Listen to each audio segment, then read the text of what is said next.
In order to get where you want to be, you need to envision each detail that led you there. Chiefs are the world champions. Joe Montana has done it again. The Kansas City Chiefs select Patrick Mahomes II. Because you cannot paint the canvas of our franchise with a wide brush, and our 60th season was no exception.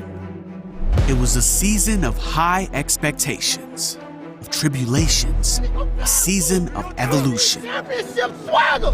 All those experiences have brought us to where we are now. They are the composition of this team. Today, we are not the team from training camp. We are not last year's AFC runner-up. We're not the Super Bowl IV champs. We are all of those things.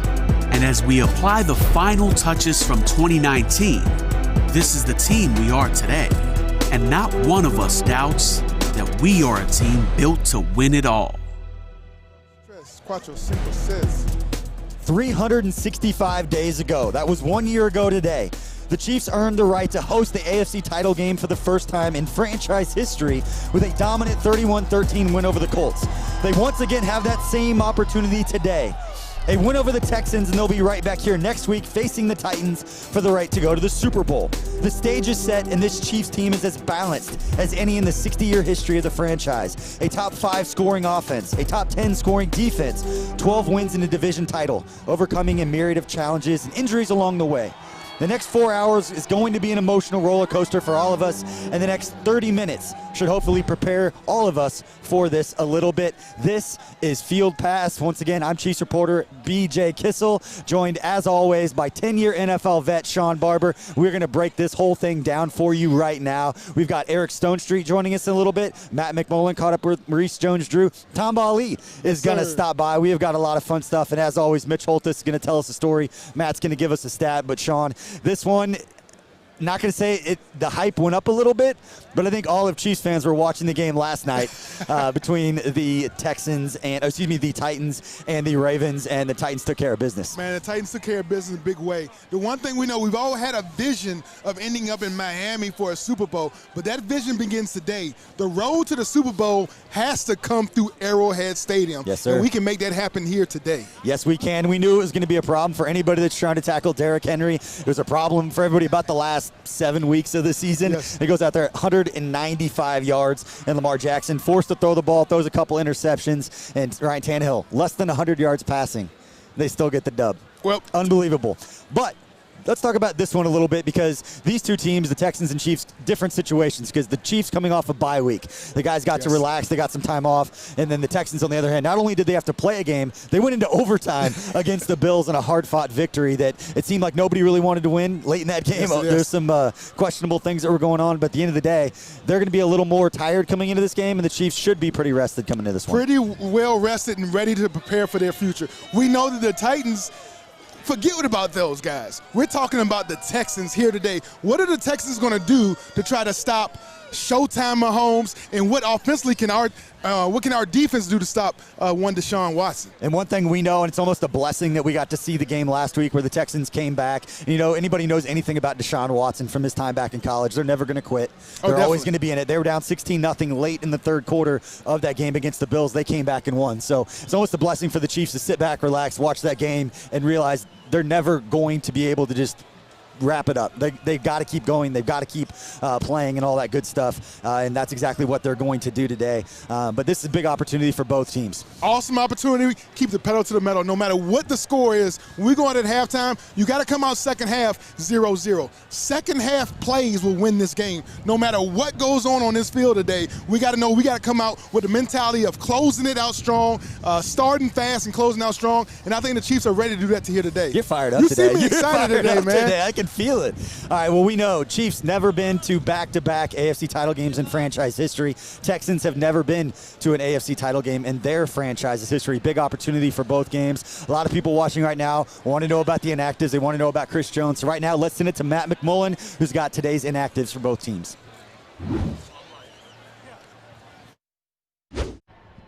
Thanks, BJ. Well, the big injury questions coming into this game were, of course, Travis Kelce and Chris Jones, and if those two guys would play. The good news is Travis Kelce is active here this afternoon. The bad news is Chris Jones is not. Jones will not play with that calf injury. Looking for guys like Colin Saunders and Derek Nottie to step up in Jones' stead along that defensive line. For the Texans, they had 7 guys listed as questionable coming into this one. Most of those guys are going to play here today, big one being Will Fuller, the deep threat wide receiver. I'm curious if that groin injury he's been battling that forced him to miss last week's game against the Bills, if that will hamper him at all today and his big deep threat ability at all, but we'll see how this one plays out with him. Some notable names that will not be playing for the Texans, Jordan Akins and safety Jaleel Adai, they are inactive here today and will not play for Houston. But BJ, the big news of the day, Travis Kelce he is playing. Chris Jones, he is not. BJ, back to you. Obviously not good news there. We saw Chris Jones out here a little bit ago. He was trying to give it a go. He was going through the warm-ups and just didn't feel right. And if you don't feel right, you don't play. Yeah, you can't go. Wait, we know they got a couple guys that are a little bit on the iffy side, and we got to test them out early. And you like when the guys that are kind of iffy get out there and play when you're going against those guys. I love it. If you're a wide receiver, we're going to play a bunch of press man. I want to ragdoll you. I want to test that hamstring out for Will Fuller. We got J.J. Watt. He's dealing with a pec coming back out there. If I want to double team his butt, I want to see how strong is that pec. You know what I'm saying? And then Watson, he's been sacked more than anybody in the NFL. Let's get after his butt. When he put him down, don't help him up. Make him get up over and over off that turf. Push him back down. Let's get dirty, man. Go get some shoulder pads on you the way you're talking right now. Seriously, you're on one right now. This is awesome. All right, well, the first thing that we're going to talk about, and everybody's talking about, the 2 quarterbacks. Back in the 2017 draft, just picked 2 picks apart. We're talking about Patrick Mahomes, Deshaun Watson, and the season that they've had. And you look at, they're both 24 years old. This is the future of the AFC along with Lamar Jackson based on what we've seen so far. Those 2 quarterbacks in Patrick Mahomes, Deshaun Watson this season have combined for 52 touchdowns to just 17 interceptions. One of those guys is going to step up and their team's going to win today. Yeah, Tom Brady, Peyton Manning, that baton has now been passed over to Watson, Mahomes, and Lamar Jackson.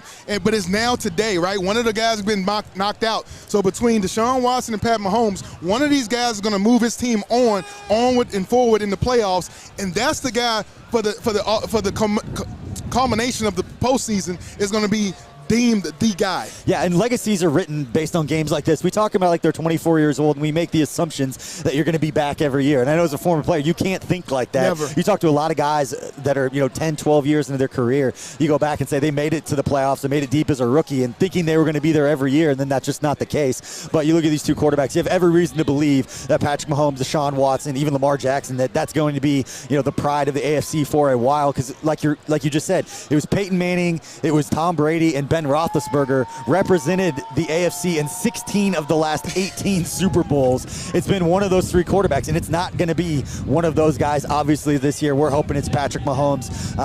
But one thing that we spoke about the other day when we were talking through storylines in this game, which was actually pretty pertinent because of what happened in the Week 6 meeting, is that you don't think that this Chiefs offense can be stopped legally. Would you please elaborate? So even going back to the film, you go back to the first time we played the Texans, it was a serious call made. I think it was 16-3 tight ball game right before the halftime. The safety pulled down Travis. Down Travis. We threw the ball away. We thought we were throwing it away. Ended up being intercepted. The Texans go around and score. That made that ball game so close going in. Instead of it being a blowout in the second quarter, end up being when the refs are allowed to chuck guys down the field, it's illegal.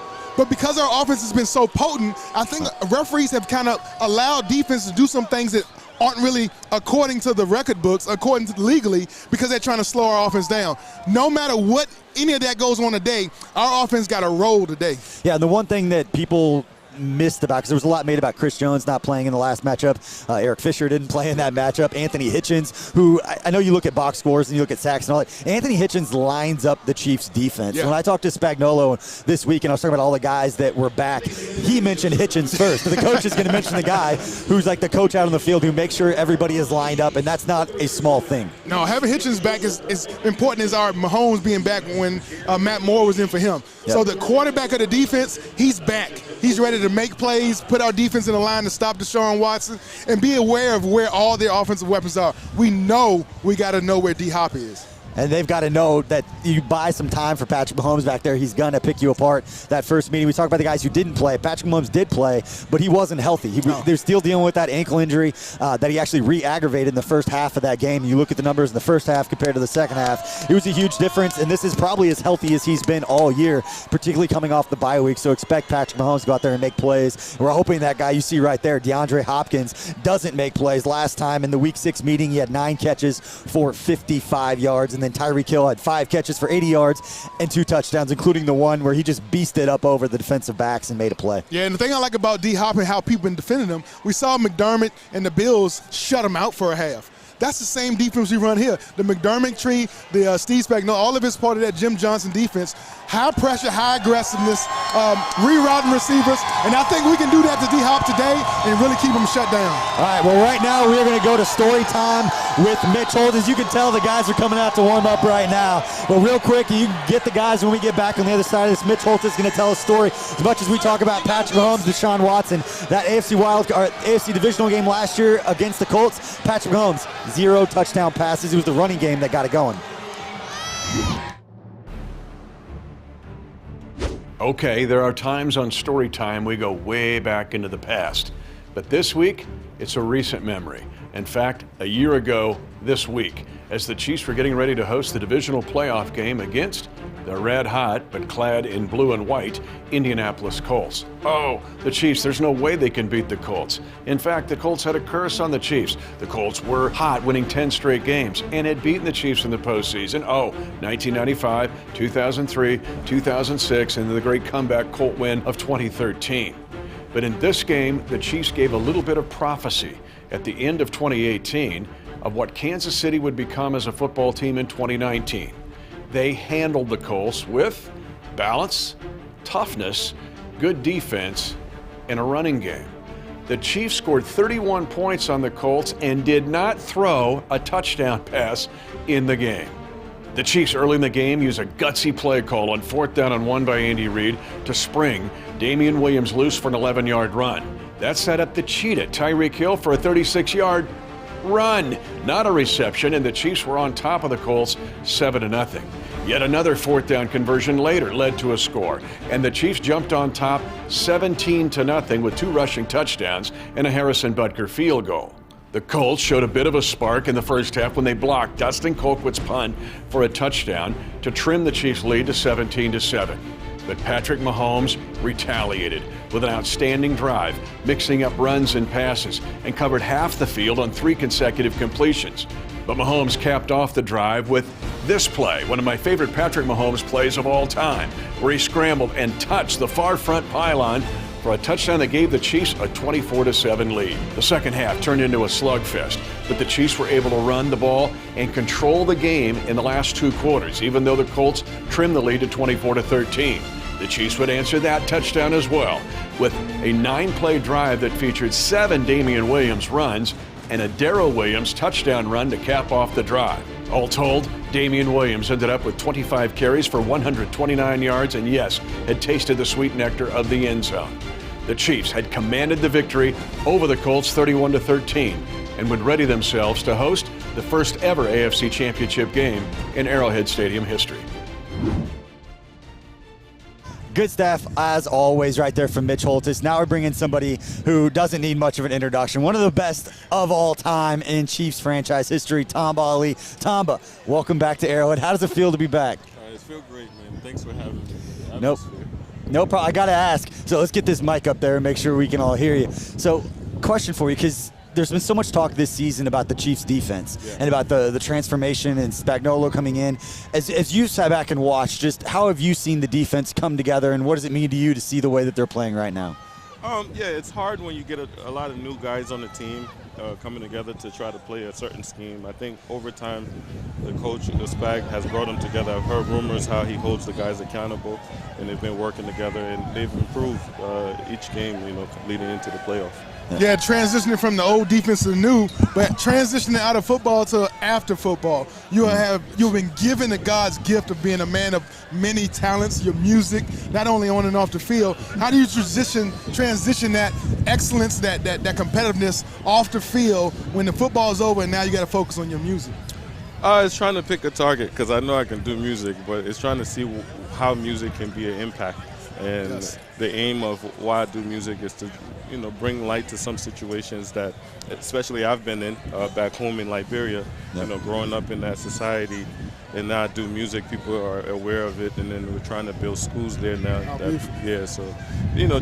I love doing it, but I take my time, I focus on what I want to get done, and then I do it.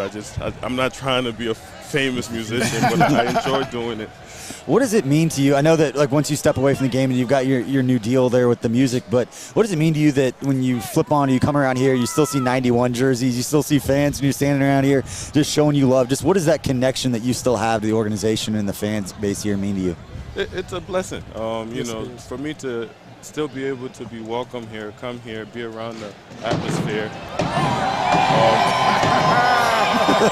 In this type of environment, it's a blessing, and I'm indebted to Lamar Hunt, Clark, and Coach, everyone in the organization that made it way for me to get here. Well, you heard how Chiefs Kingdom has woken up. It's playoff football. Yeah. How does that mindset switch from being in the season, grinding for 17 weeks, to now it's like you got to create the next week, that playoff mentality? The mindset is, is win or go home. So everything you've worked for, everything you've put in throughout the year and the off season, it's now on the table. So it's your A game. It's sellout. It's everything. You're going hard each play because no one knows what tomorrow brings. And this type of atmosphere doesn't come for all of us. I only played maybe in 2-3 of these type of games, and it was late in my career. So, it's give it all you got. Now, before we let you go, when you step back on the field and you're out here, does the adrenaline start coming back? Do you feel like you go throw the pads on? Alan will give you some equipment, I'm sure. It definitely does. I walked in, I felt the cold on my face. I'm like, I knew I'll play a good game with it being this cold, but, I'm good for now. That's funny. Tomba, we appreciate your time. You're going to get things started up on the GEA drum deck here in a little bit. Wouldn't be the first time that you've got the crowd energized here at Arrowhead Stadium. But right now, we are going to send it to Matt McMullen, who's got some key stats for the defense and just how good they've been recently. Thanks, BJ. Well, I'm up here in the Hall of Honor next to the bust of Pro Football Hall of Famer Willie Lanier, who came up with the huge third down interception back in Super Bowl IV. That was 50 years ago, and a lot in the NFL has changed since then. But two things that have not changed are the importance of red zone and third down defense. And if you're curious where the Chiefs have excelled over the last 6 weeks, where they've been the best scoring defense in the NFL, look no further than those two areas. Inside the red zone, the Chiefs have held the opposition out of the end zone on 65% of their red zone drives since week 11. And on third down, they're holding the opposition to just a 36% clip conversion rate. That's incredible. And it's a big reason why, over the last 6 weeks, this defense has been the best scoring defense in the league, allowing just 11.5 points per game. And BJ, as it turns out, it was exactly 1 year ago today that the Chiefs beat the Indianapolis Colts here in the divisional round at Arrowhead Stadium. And in that game, they held the Colts to 0 of 9 on third down and 0 of 2 in the red zone. Hoping for a similar result here today as we take on the Texans. BJ, back to you. All right, and welcome back down to the field as we are going to welcome on a special guest right now in Eric Stonestreet, the actor, comedian. Yo! You get right in the middle, brother. Chiefs fan, you get to come in the middle. Where do I stand? We put the stars in the middle. All right. And how are you feeling right now? How much adrenaline do you have going through you right now? I mean, this is bonus weekend, right? Oh, I see the fire in your eye. Yeah, man, I'm so excited. I just wish I could get out there and twist an ankle or something, on my first moment. Sometimes when I see players fall down, I think well, that would be the it for me. I couldn't get back up. All right, well, this is the last segment of the show. We just talk about what to watch, what the game means. Yeah. And just as three people who root on the Chiefs, just what does this game mean? Well, you know what it means. If Tennessee loses last night, it means another game home here next week and a path through Arrowhead to the Super Bowl. And we know what that means to the city. We know what that means to these guys. We just got to go out and step on them and keep stepping on them. I don't want to let up on the gas pedal at all, Coach. Yeah, I see the fire in your eye. No. Just now somebody bumped you and I saw you turn. I was like, man, I'm ready. You turn, you get ready to get hands on him. Who wants a little bit? It's like a grizzly bear, right? Oh, man, get up tall. Get up big. Get up big, get up tall. No doubt. But, we know it comes down. The offense is going to do what it do. Yeah. All year long, it's been the culmination of his defense coming together. Yeah. And look, I'm a big fan of family, modern family, and we see the spectrum of families come together for one sole purpose. Yep. Andy Reid has a sole purpose. He has a vision. And he's now found defensively a defensive-minded philosophy that fits his vision. How do you see that defense just has come around since a year ago? Well, with the leadership of Taryn and what he does on and off the field, I feel is crucial. I mean, I think it took him a minute to step in and take that leadership role, but with Chris up front, with the way the guys are playing, Colin Sanders has stepped up when he needs to step up. Mike Pinnell, all those guys have stepped up. And I just think it's crazy that we have that. I mean, look, you read the fans, the fair weather fans, they were giving up on the defense in the third game. It was like, where's defense? But Coach Reed and Spags kept saying, yes, sir. We're putting in a new program. Just bear with us. We're going to get there. And they have. And look, we got the players, right? I think we got the best roster in the NFL. And we've proven that because we've been down so many different combinations of players throughout the season, right? And we got the next guy, the truest form of next guy, step up. And we got a challenge today. We gotta have Colin and Xavier step up there in front, and we gotta have Armani Watts step in for Juan, and a combination of I think what we're gonna do in the back there. But I'm excited, man. We got good players, we got good coaches, and when you ask like what today means, today 5 years ago didn't feel like today feels. I got right? you. Yeah. I got you. Didn't feel that way. Now with Coach, Brett, Patrick, and this roster, it feels like, okay, worst case scenario, we lose. It doesn't mean like we're done next year. It means we're just reload. That's get right. ready That's to right. go back.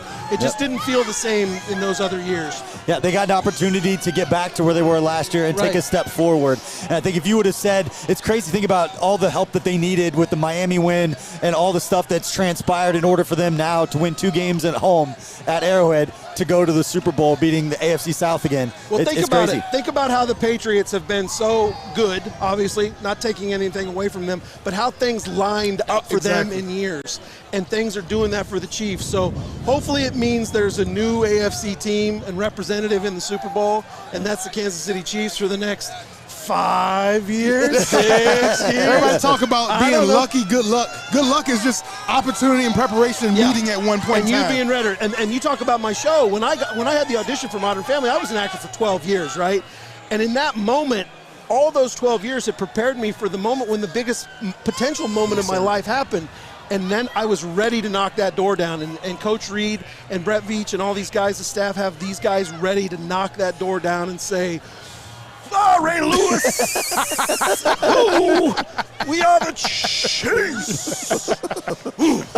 Before we let you go, I need to get a bold. You have a bold prediction for today. Oh. It could be score, it could be individual, it could be whatever. What's your bold prediction for today? Well, I think we're gonna have a return. All right. I told Pringle beforehand, K-State in the house right now. I said, I watch you on those returns and those blocks. I want a pancake, Pringle. I want you out in front, and I want you to put somebody on their back. So I'm going to say he's going to come through for me on that. So look for a pancake from Pringle. I got you. Pringle pancakes are the best in the postseason. And then I think we're gonna win. I think my prediction or my hope that we step on them is going to come true, and I think it's going to be a 28-14 type of game. All right. All like right, that, man. I love it. That is music to the ears of all Chiefs fans. And right now we're going to send it to Matt McMullen, who caught up with Maurice Jones-Drew to talk about a couple of the playmakers I love for Maurice each team. Jones-Drew. I would hate to tackle. Can you imagine? Well, you could I imagine. tackled his Yeah, butt you've many had to times. tackle. Hey, Maurice Jones-Drew, you remember me. 59, baby, yeah. Oh, Let's throw it to Yeah. Matt. Thanks, BJ. Well, Maurice, you're one of the best running backs of your generation, but I want to ask you about the wide receivers in this game. We have 2 really good ones, starting with DeAndre Hopkins of the Texans, perennial All-Pro, really great wide receiver, one of the best in the game. What makes him so special in your opinion? He has huge hands. He makes contested catches. Faster than what you think, a tremendous route runner. He's a complete package at wide receiver. I mean, he could do a little bit of everything. And it's funny because a lot of people try to be physical with him, but that's his game. So you don't want to play finesse against him as well because he can outrun you and do different things. He poses as a tough threat. And then obviously with Deshaun Watson, getting a quarterback finally that's been consistent with him, you've seen like what he can truly become. You mentioned how he can outrun people. Our guy, Tyreek Hill, can do that too. Obviously one of the best in the game. He's really fast, everyone knows that, but what makes him so special in your view? Well, the ability to get him the ball in any situation, he can take it the distance. And that's always something that coaches always want, guys that have that type of speed. But it's not as if he's a track guy playing football. He's a football guy that's just fast. And so he can get reverses. He's not afraid to run up the middle. He's built like a running back. His routes are gotten much better than when he first got in the league. and so he's working on his craft, and that's important. So he's only going to get better. I mean, we've seen the freakish athletic ability of him jumping over guys and outrunning people. I mean, that's going to come, but I think just him as a receiver, he's just gotten so much better. And that's what's scary about what you guys have in Tyreek Hill. Gonna put you on the spot now. I see your beanie. What's your prediction for today's game? Yeah, I think it's going to be a shootout. I think it's going to be a 35-31 Chiefs. I'm a true believer that the Chiefs are going to be the team to come out of the AFC. We'll certainly take it. BJ, this guy played for Eric Bieniemy back at UCLA way back in the day. He thinks EB and the Chiefs are going to win here today. BJ, back to you. Jones-Drew. But Maurice Jones-Drew and Eric Bieniemy back at UCLA back in the day. Whew, good stuff there. He 35-31 was MJD's pick. Oh, man. For this one. MJD, man, he's a guy, he's big into fantasy football, so he speaks my language. We know it's not about the score that matters as much as the process. And I think what he did is he picked apart in his mind what's going to happen here to game day. And I think when you check the boxes, so many times the Chiefs checked every box. You got to go with the Chiefs' victory here. There you go. That is what we're talking about. And right now, to wrap this show up, we're going to go to our second what to watch point, and that is going to be getting pressure on Deshaun Watson. We'll save the best for last. We're talking a little pressure, a little defensive-minded football. They didn't get a lot of pressure on Deshaun Watson last time they played, and Deshaun Watson went out there and made some plays. Might see that to be different tonight. Yeah. This year, 16 games, Chiefs twice did not record a sack. It was the Texans and the Colts. They lost both those games. I don't see that being the case today. This is 12 weeks later. 12 weeks later, and our defense has just grown and achieved and continued to. The kind of pressure we get today as opposed to week 6 is going to be night and day. Yep. And their offensive line has been giving up a lot more. Coming off a game of 7 sacks from a week ago, man, my mouth is watering right now. If I was defensively, I'd be, watering at the mouth. Can't wait to get a part of that. I want a little bit of that. Give me a little bit of. Give me a bite of that, man. This guy has been sacked 44 times this year. It's sacked among the most in the league. You're talking about Deshaun Watson. Woo! You look at the advanced analytics. He sits in the pocket 2.97 seconds. That's the second longest in the league. So you're Frank Clark. You're those guys up front. You know he's going to sit back there. He's going to scramble around. I know he got sacked 7 times last week against the Bills. I don't think a lot of that was the offensive line. I think that's a lot of Deshaun Watson just kind of scrambling around and buying time. But I do have one nugget for you, and you haven't heard this one yet because I found this out after our meeting. All right. Deshaun, this is courtesy of Ed Werder at ESPN. I'm going to give him credit for it. Deshaun Watson has never played in a game where the temperature is below 40 degrees until today.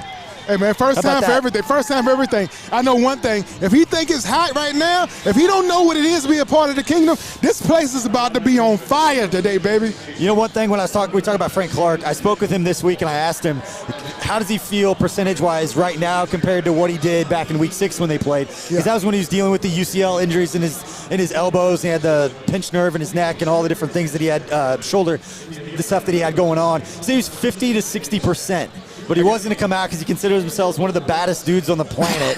As soon as he came out, I knew right then, this is like Wednesday, I was like, these guys are in it. They are locked in and they're ready to go. Expecting Frank Clark to have a big game today. But you look at the Chiefs defense overall, one of my favorite numbers, passer rating against them, first 10 games, 92.9. The last 6 games, 63.5. This defense, no matter which way you look at it, Matt had those stats for us earlier, no matter which way you look at it, they've been dominant on all fronts the last 7 weeks. Hey, man, let's not talk about, we talk about getting that pressure on Watson. You make my man Frank Clark, a.k.a. Black Elvis, is in the building. He's going to go wild tonight. And then we got T. Sizzle coming on the other side. Man, that pocket's just going to collapse. It's going to collapse. And, man, we're going to smother that dude today, man. And outside of, we talked injuries with with Chris Jones, whether it's Mike Pennell or Colin Saunders, whoever starts, it doesn't matter what package they're in, but everybody's got to step up. Yes, sir. Well, the one thing we haven't talked about yet, and I want to finish on this, is without Juan Thornhill. He's got injured so late in the last game that Armani Watts or Kendall Fuller, whoever it ends up being, I think it might be Watts who gets the majority of that time back there.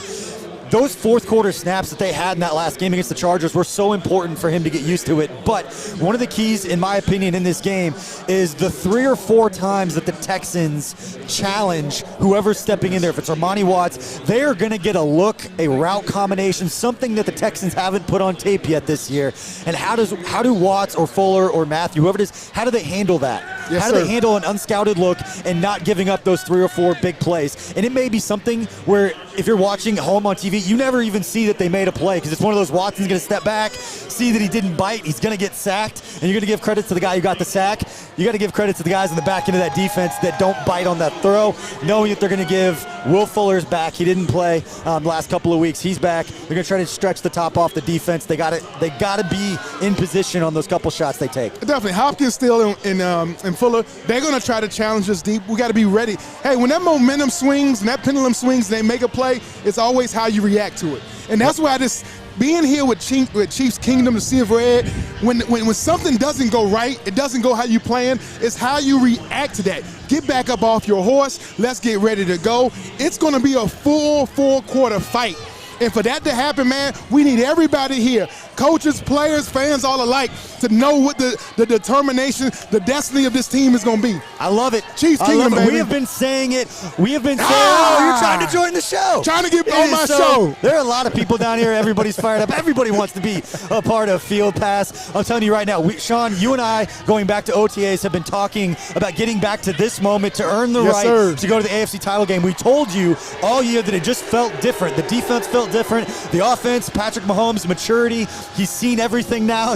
Defensive coordinators had an entire year to throw stuff at him. The team was built differently. They've gone through stuff. They've overcame injuries. This team is ready to win and to do something special, and today is another opportunity to do that. Hey, man, the landlord said it, right? Honey Badger said it, man. Rent is due, and it's today.